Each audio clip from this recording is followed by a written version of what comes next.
Welcome to all of you. आप सबका बहुत बहुत स्वागत है हमारे इस ऑनलाइन लर्निंग प्लेटफॉर्म पे जिसका नाम है let's study India. So friends, आज हम डिस्कस करने वाले हैं मोनोडस्ट कार्नेशन के बारे में। मोनोडस्ट कार्नेशन आपके सिलेबस में दिया गया एक टॉपिक है जिसमें आपको बताना है कि किस तरीके से जेनेटिक इंजीनियरिंग का यूज करके हम जो है कि अच्छी वैरायटी के हॉर्टिकल्चर प्रोडक्ट ऑब्टेन कर सकते हैं। हॉर्टिकल्चर का मतलब जहाँ पे आप समझ सकते हैं कि एक ऐसा कल्चर या कह सकते हैं एग्रीकल्चर का एक ऐसा मेथड जिसमें हम फ्लावरिंग वगैरह प्लांट पे काम करते हैं, डेकोरेशन पे काम करते हैं। मतलब हॉर्टिकल्चर तो आपको पता ही है क्या होता है। तो हॉर्टिकल्चर की जो बहुत सारी वैरायटीज है या बहुत सारे जो काम है उनमें इंप्रूवमेंट हम कर सकते हैं यूजिंग आवर जेनेटिक इंजीनियरिंग। तो उस मेथड्स में एक प्रोडक्ट है मोनोडस्ट कार्नेशन। इसमें होता क्या है कि जनरली आप अपने सराउंडिंग में क्या देखोगे कि येलो कलर के आपको फ्लावर बहुत दिखेंगे, रेड बहुत दिखेगा, व्हाइट बहुत दिखेगा, रेड पिंक बहुत दिखेगा। ऐसे जो ये सारे कलर्स है आपको बहुत नॉर्मली देखने को मिलते हैं।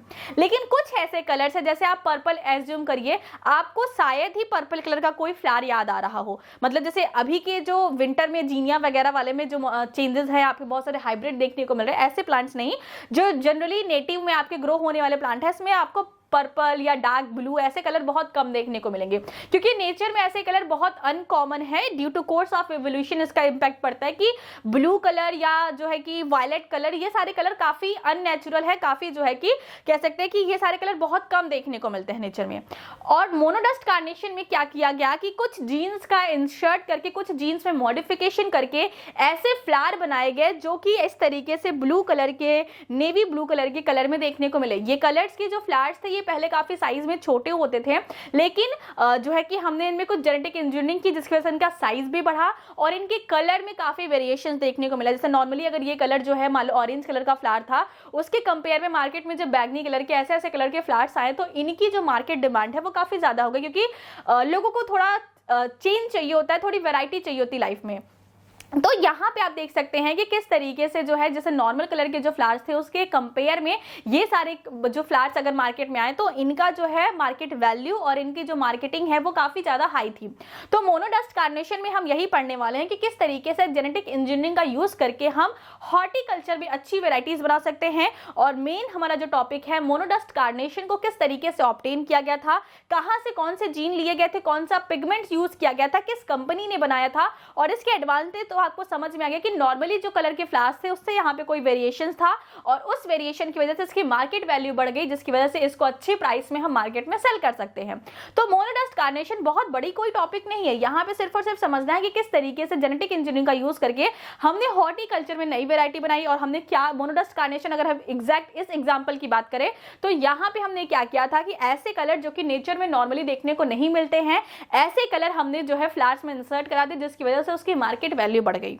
यही सिंपल सा टॉपिक है मोनोडस्ट कार्नेशन का, कोई बहुत बड़ी चीज नहीं। इस यूनिट में चाहे वो बीटी कॉटन हो, चाहे वो आपका जो है सोयाबीन राउंडअप जैसे हर्बिसाइड्स के बारे में हमने पढ़ा था, चाहे सुपर बग्स हो, चाहे फ्लेवर सेवर टोमेटो हो, चाहे गोल्डन राइस हो, ये सारे टॉपिक्स अपने आप में समझने के टॉपिक है कि आखिर हमें इससे एडवांटेज क्या होता है। क्योंकि जेनेटिक इंजीनियरिंग का जो कॉन्सेप्ट है वो आपको पता है, हमने इसमें कौन सी चीज को ऐड किया है, क्यों ऐड किया है, उसका क्या बेनिफिट्स है, उसे हम किस तरीके से यूटिलाइज कर सकते हैं, सिर्फ यही सारी चीजें आपको पढ़नी है। कि बीटी कॉटन जो है नॉर्मल कॉटन से किस तरीके से अलग है, ऐसा क्या करता है बीटी कॉटन कि उसे खाने वाला जो इंसेक्ट है वो मर जाता है। राउंडअप सोयाबीन में ऐसा क्या किया गया कि ग्लाइफोसेट जो हमारे पास एंजाइम था, ग्लाइफोसेट जो हमारे पास हर्बिसाइड था, वो डालने के बाद भी हमारे सोयाबीन पे कोई भी इंपैक्ट देखने को नहीं मिला था। ऐसा क्या मॉडिफिकेशन हमने किया। नेक्स्ट में अगर हम बात करें फ्लेवर सेवर टोमेटो की, तो ऐसे टोमेटो की सेल्फ लाइफ कैसे बढ़ी, क्या चेंज किया हमने, किस तरीके से एंटीसेंस टेक्नोलॉजी का यूज किया जिसकी वजह से जो पीजी जीन था उसकी सिंथेसिस को स्टॉप कर दिया गया, उसमें आरएनए इंटरफेरेंस या एंटीसेंस आरएनए टेक्नोलॉजी का यूज किया गया। किस तरीके से हमने जो है कि गोल्डन राइस की सिंथेसिस की जिसकी वजह से उसकी क्वालिटी जो है बढ़ गई, विटामिन ए की सिंथेसिस चावल के अंदर होने लगी। तो ये सारे जो कॉन्सेप्ट है, सुपर बग्स का यूज किस तरीके से किया गया कि सुपर बग्स का यूज करने के लिए हमने यूज करने की वजह से किस तरीके से पेट्रोलियम वगैरह के जो अपशिष्ट थे या कह सकते हैं जो पॉल्यूटेंट थे उन्हें हम किस तरीके से डिग्रेड कर सकते हैं। तो ये सारे आपको सिर्फ कह सकते हैं कि एक एग्जाम्पल है जो कि बायोटेक्नोलॉजी से ऑब्टेन होते हैं। तो मोनोडस्ट कार्नेशन भी जो है ये भी एक प्रकार का एग्जाम्पल है जो कि हमें जेनेटिक इंजीनियरिंग से ऑब्टेन होता है। तो हमने अपने खेत में पेस्ट रेजिस्टेंट भी करा लिया, हर्बिसाइड्स भी करा लिया, इंप्रूवमेंट सेल्फ लाइफ भी बढ़ा दी हमने, क्वालिटी इंप्रूवमेंट भी कर ली हमने, पॉल्यूटेंट को भी डिग्रेड कर लिया, तो थोड़ा एस्थेटिक भी सोच लिया, अच्छे अच्छे फ्लावर्स वगैरह भी बना लिए जिसे देख के मन को सुकून मिले। खाना खाने के लिए विटामिन ए मिल गया, देख विटामिन ए खाने के बाद अच्छी अच्छी चीजें दिख रही हैं, तो अच्छी चीजें देखने के लिए भी तो होनी चाहिए। तो मोनोडस्ट कार्नेशन के बारे में देख लेते हैं, आइए। चलिए, दिया है इंप्रूव्ड हॉर्टिकल्चर वैरायटी। यहाँ पे आपको कुछ टॉपिक्स या कह सकते हैं कुछ पॉइंटर्स दिए गए हैं जिस पे काम करते हैं या जो हम ऑब्टेन कर सकते हैं with the help of horticulture, या कह सकते हैं with the help of genetic engineering. सबसे पहली बात कही गई है इंसेक्ट रेजिस्टेंट। तो जैसे हमने पेस्ट रेजिस्टेंट बीटी कॉटन के बारे में बात किया था, वैसे ही बहुत सारे ऐसे हॉर्टिकल्चर के भी प्रोडक्ट है, हॉर्टिकल्चर के भी प्लांट्स है, उनको हम पेस्ट रेजिस्टेंट बना सकते हैं, इंसेक्ट रेजिस्टेंट बना सकते हैं। तो ऐसे में क्या होगा कि हमारे प्लांट के लिए पेस्टिसाइड वगैरह का यूज कम करना होगा और हमारे प्लांट अच्छे से नेचुरल कंडीशन में ग्रो कर पाएंगे। जनरली जो इंसेक्ट रेजिस्टेंट या कह सकते हैं ऐसे जो रेजिस्टेंट वाली वैरायटी होती है वो हाइब्रिडाइजेशन से ऑब्टेन होती है। कोई अच्छी फ्लावर या कोई अच्छी कैरेक्टर्स को जब कहीं इंसर्ट करना होता है तो हम क्या करते हैं, हम हाइब्रिडाइजेशन करते हैं। अगर आपको हाइब्रिडाइजेशन के बारे में नहीं पता तो मान लो कि हमारे पास कोई एक ही स्पीसीज के दो प्लांट है, एक है प्लांट ए और एक है दूसरा प्लांट ए।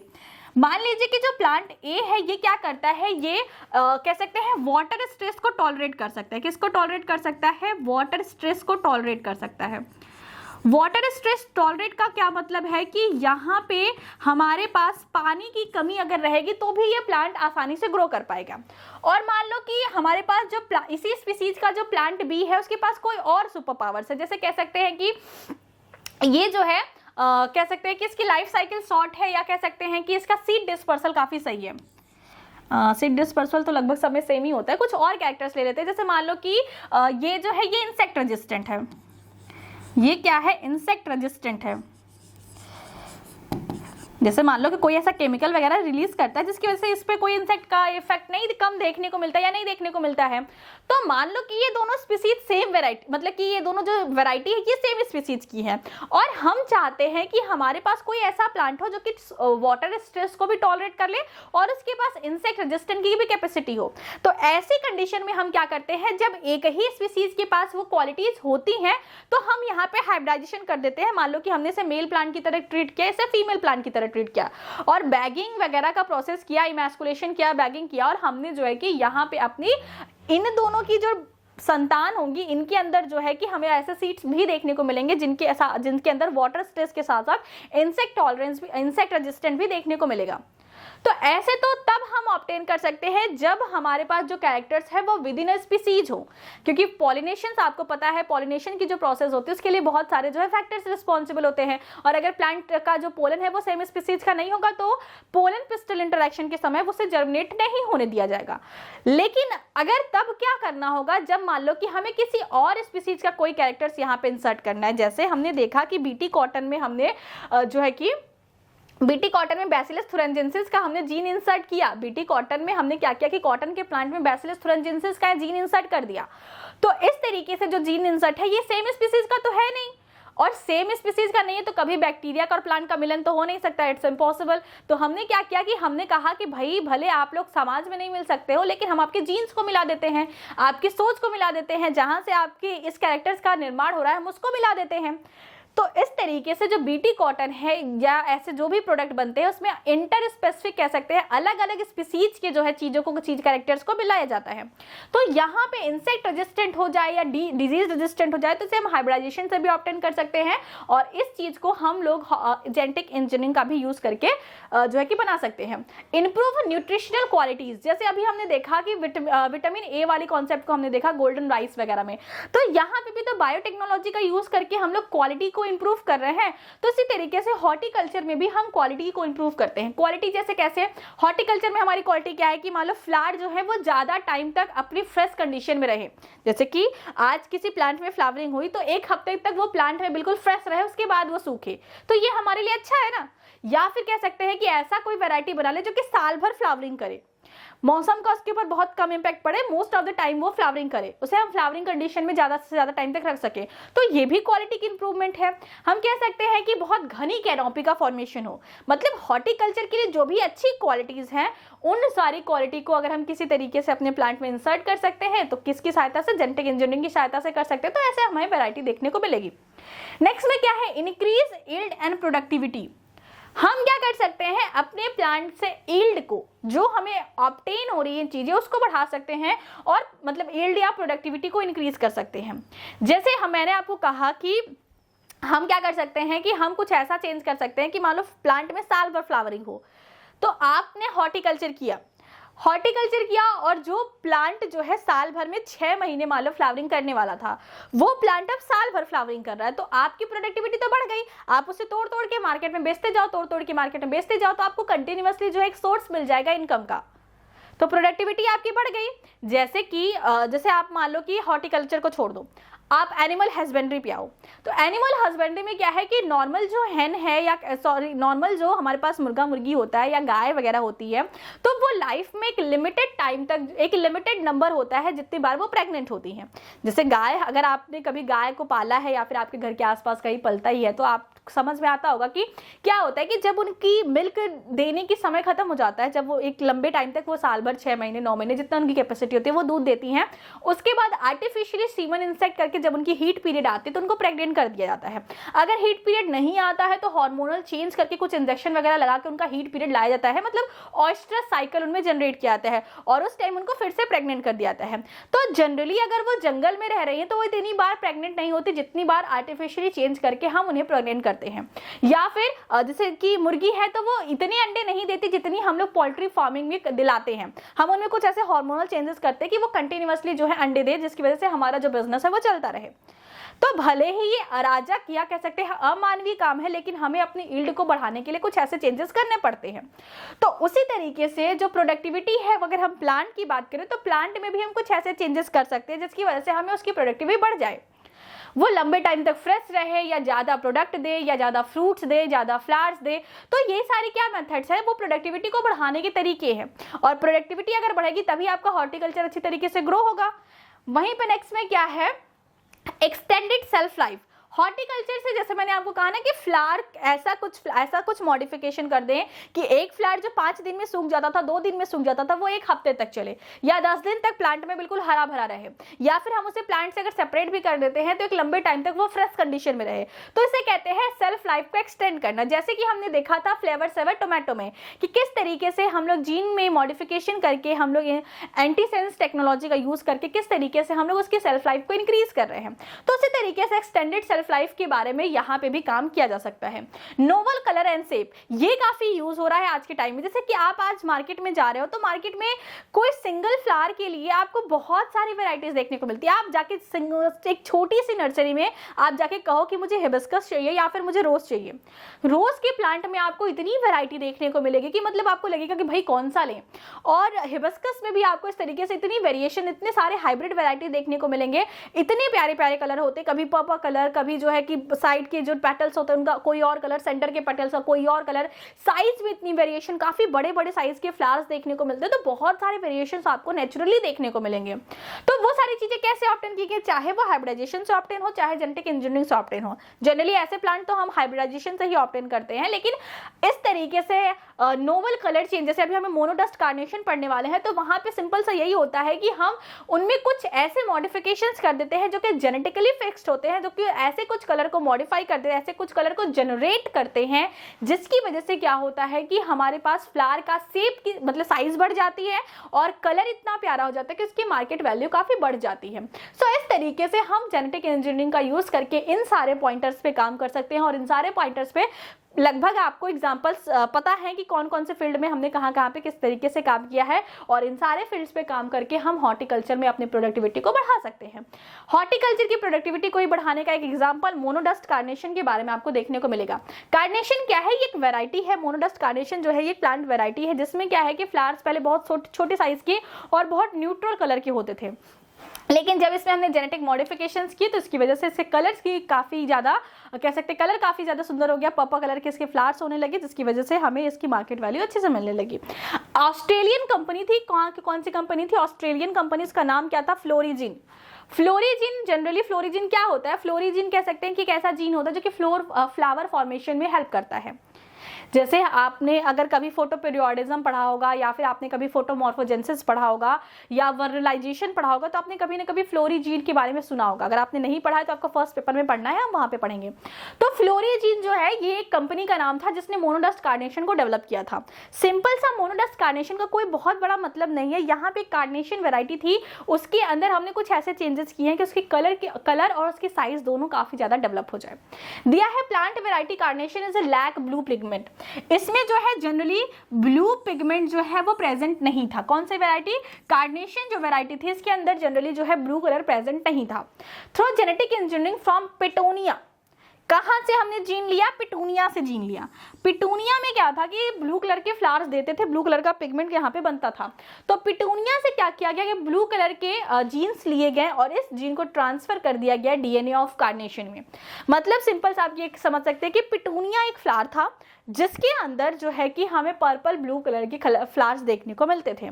हमने क्या किया कि पिटूनिया से उस कलर सिंथेसिस के लिए जो जीन रिस्पॉन्सिबल है उसे वहां से निकालने के बाद कार्नेशन में डाल दिया, जिसके बाद कार्नेशन के भी कलर एकदम प्यारे प्यारे सुंदर सुंदर पर्पल कलर के हो गए और इसकी मार्केट वैल्यू बढ़ गई। आगे देखते हैं।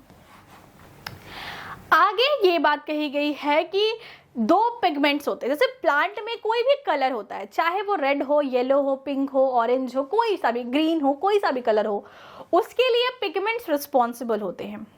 पिगमेंट्स क्या है? मेनली दो टाइप्स में हम पिगमेंट को डिवाइड करके पढ़ते हैं। एक को कहते हैं हम लोग एसेसरी पिगमेंट्स और दूसरे को कहते हैं कौन सा? जो मेन पिगमेंट होता है, नाम नहीं याद आ रहा है, जैसे क्लोरोफिल होता है और बाकी सारे पिगमेंट्स को आपने एसेसरी पिगमेंट्स में रखा है। तो जो मेन पिगमेंट्स होता है वो क्या करता है? लाइट हार्वेस्टिंग कॉम्प्लेक्स में मेन की तरह काम करता है और बाकी सारे क्या करते हैं? लाइट को हार्वेस्ट करते हैं। तो अलग अलग पिगमेंट्स का प्रेजेंट होना प्लांट को अलग अलग कलर देता है। जैसे कि टमाटर पहले ग्रीन होता है, फिर वो रेड हो जाता है, और उसी तरीके से गाजर का अपना कलर है, बैगन का अपना कलर। तो सब ये सारे जो कलर्स हैं ये क्या करते हैं? ये जो है अलग अलग पिगमेंट के कंपोजिशन की वजह से भी देखने को मिलते हैं। जैसे आपने पढ़ा है कि रोडोफाइसी है, बैसिलेरियोफाइसी है, ज़ेंथोफाइसी है, तो ये सारे जो एल्गी थे इनके पास भी कोई कलर पिगमेंट का सेट था जिसकी वजह से उनका कलर ऐसा आता था। तो वैसे ही दिया है कि जो फ्लेवोनॉइड्स हैं और कैरोटीनॉइड्स हैं, ये क्या है? ये दोनों पिगमेंट्स हैं, फ्लेवोनॉइड्स और कैरोटीनॉइड, जो कि कलर इंपार्ट करते हैं या कलर को बनाते हैं। इसमें कैरोटीनॉइड्स जो है ये येलो, ऑरेंज वगैरह कलर देखने को मिलता है। जैसे जो गाजर वगैरह का कलर होता है वो हमें कैरोटीनॉइड्स की वजह से देखने को मिलता है। कैरेट से लोग याद करते हैं कि कैरेट से कैरोटीनॉइड्स। और वहीं पे जो फ्लेवोनॉइड्स होता है ये डार्क कलर के कलर देते हैं, जैसे रेड हो गया, पिंक हो गया, ब्लू हो गया, ऐसे कलर जनरेशन के लिए फ्लेवोनॉइड्स रिस्पॉन्सिबल होते हैं। तो हमने क्या किया कि ये जो फ्लेवोनॉइड्स था इसी को हमने इंसर्ट कराया है अपने कार्नेशन वाले प्लांट में। दिया क्या है कि 5,3-5', इसका फुल नेम क्या है? Flavonoid 3'5' hydroxylase. ये जो है ये एंजाइम्स हमने, ये एंजाइम रिस्पॉन्सिबल था किसके लिए? डेफिनिडिन के लिए। डेफिनिडिन के लिए ये जीन रिस्पॉन्सिबल था और ये डेलिफिडिन जो है ये ब्लू कलर इंपार्ट करता है। और ये जो जीन है फ्लेवोनॉइड 3,5' हाइड्रोक्सिलेज, ये जीन जो है कि ये करता है क्या? नॉर्मल कलर को ब्लू कलर में change in the plant of जो है कि कार्नेशन। और इसके बाद जो वैरायटी बनती है इसे हम मोनोडस्ट कार्नेशन कहते हैं। तो समझ में आया कि फ्लेवोनॉइड नाम की ऑस्ट्रेलियन कंपनी ने क्या किया कि पेटोनिया में जो ब्लू कलर फॉर्मेशन के लिए जीन रिस्पॉन्सिबल था उस जीन को कट करके कार्नेशन में डाल दिया। वो जीन किस चीज के लिए रिस्पॉन्सिबल था? वो फ्लेवोनॉइड सिंथेसिस के लिए रिस्पॉन्सिबल था। जीन के नाम को हमने देखा और इसकी वजह से हमारे पास जो नॉर्मल कलर के फ्लावर्स थे वो अब पर्पल कलर के फ्लावर में हो गए, जिसकी वजह से इसकी मार्केट वैल्यू बढ़ गई। सिंपल से इतनी चीज़ हमें देखनी थी कि किस तरीके से हम लोग अलग अलग जगह से जीन्स को इधर उधर करते हैं और उसके बाद उसकी जो इम्प्रूवमेंट होती है, जो इम्प्रूव वैरायटी होती है उसे हम यूज़ करते हैं। तो ये था आज की वीडियो के बारे में, और एक दो टॉपिक इसमें और बचे हैं इंडस्ट्रियल एंजाइम वगैरह से रिलेटेड, वो हम कंप्लीट कर लेंगे। उसके बाद आपकी ये यूनिट 4 यूनिट कंप्लीट हो जाएगी। उसके बाद हम बायो इन्फॉर्मेटिक्स स्टार्ट करेंगे। बायो इन्फॉर्मेटिक्स में ट्राई करूँगी कि जल्दी से जल्दी कंप्लीट कर लूँ, क्योंकि उसमें बहुत सारी चीज़ें जो है कि आपको एक बेसिक लेवल तक ही जानना है। अगर आपको बायो इन्फॉर्मेटिक्स में और ज़्यादा डिटेल में समझना है तो फिर आप MSc वगैरह में बायो इन्फॉर्मेटिक्स को एज अ मेन सब्जेक्ट ले सकते हैं, तब आपके लिए इंपॉर्टेंट होगा। BSc लेवल में जितनी चीज़ें चाहिए वो हम फटाफट कंप्लीट कर लेंगे। तो आज की इस वीडियो में इतना ही, मिलते हैं नेक्स्ट वीडियो में, तब तक पढ़ाई करते रहिए। All the very best.